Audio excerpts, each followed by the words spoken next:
After Joseph, Jacob's son, was sold by his brothers into slavery, he eventually found himself in Egypt. He rose to be governor of Egypt, which is basically the chief operating officer for the Pharaoh. There was a famine, and after reuniting with his family, he invited his brothers and their families to Egypt. There's a danger in not knowing history, or in including some parts of history and excluding other parts of history. Exodus tells us that Joseph died and a new Pharaoh came into power who did not know Joseph. In essence, it's saying he did not know the history. This Pharaoh observed the children of Israel and that they were numerous, and without a historical foundation to contextualize his observations, this massive population of Jewish people was not seen as it once was as a productive part of the nation, but rather as a threat to be controlled. This lesson is set in that time in Egypt. Now, both Moses' parents were Levites. That means they were Jews that traced their connection to Abraham through Levi. Now, that also means that they were part of the priestly class. They gave birth to 3 children: Miriam, later a great prophetess for the Jewish people; Aaron, the highest priest of God, who was sort of Moses' public information officer; and finally Moses. He was the messenger of God and the greatest leader of his nation. Moses is born at a time when Pharaoh ordered the midwives to kill Jewish male babies, fearing the power of Israel within his nation. The midwives, fearing God, disobeyed that order and lied about it. So Pharaoh commanded that any male child born be thrown into the Nile. Pharaoh's men were continuously searching for newborn Jewish children. After 3 months, Moses' mother saw that she was not going to be able to keep Moses concealed.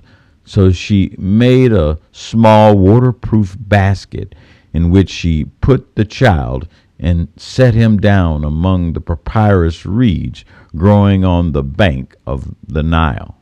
This was shallow water, not subject to the powerful currents. His mother went home, but his big sister Miriam remained nearby to watch the baby.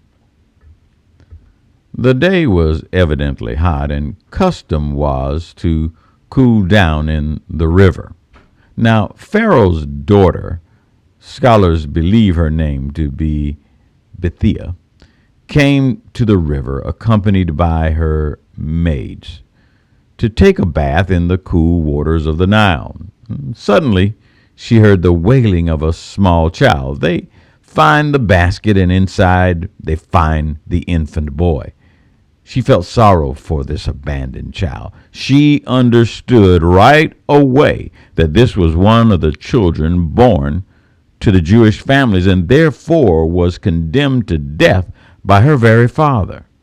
But compassion and love cannot be restricted or constricted by political decrees and racial differences. This weeping child needed consolation. At this moment, Miriam came to the princess and offered to procure the child a Jewish nursemaid who would be able to keep the child as long as the princess thought it necessary. The princess accepted this offer, and Miriam rushed home and brought her mother, who she introduced as an experienced nursemaid. For 2 years, the baby was left with his very mother.